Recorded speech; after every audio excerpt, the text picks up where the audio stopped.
আসসালামু আলাইকুম everyone, welcome back to my channel. কেমন আছেন সবাই?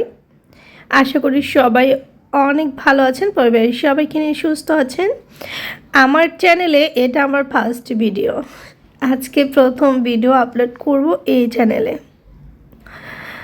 আজকে আপনাদের সাথে শেয়ার করব আমি শিং মাছ ভুনা, সহজ রেসিপি।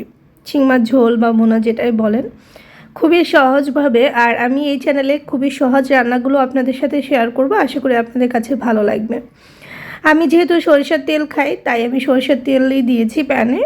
আপনারা যদি সয়াবিন তেল খান তাহলে সেটা দিয়ে রান্না করবেন।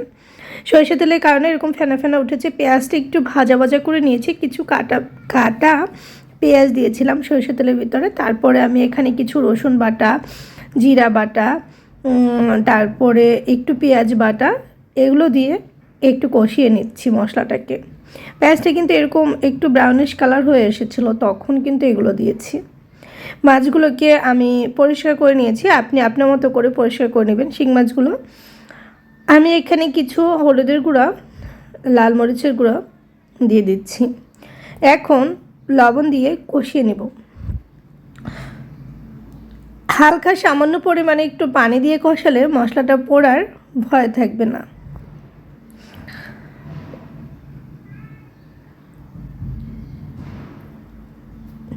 মশলা কষানো হয়ে গেছে, যখন তেল উপরে ভেসে উঠেছে, এই পর্যায়ে আমি মাছ দিয়ে কষিয়ে নেব।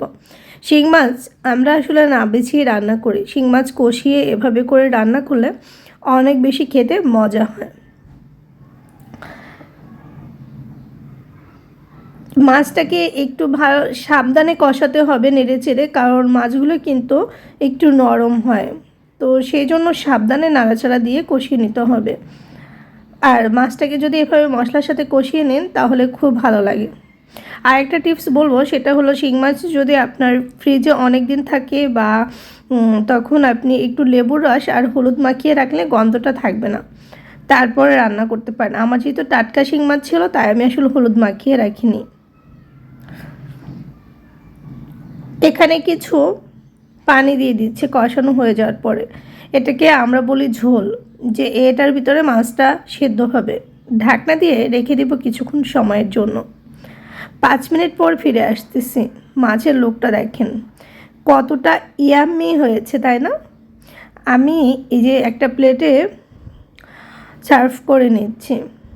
শিং মাছগুলো অসম্ভব মজার হয়েছিল খেতে। আপনারাও চাইলে ঝটপট এভাবে তৈরি করে নিতে পারেন শিং মাছের ঝোল।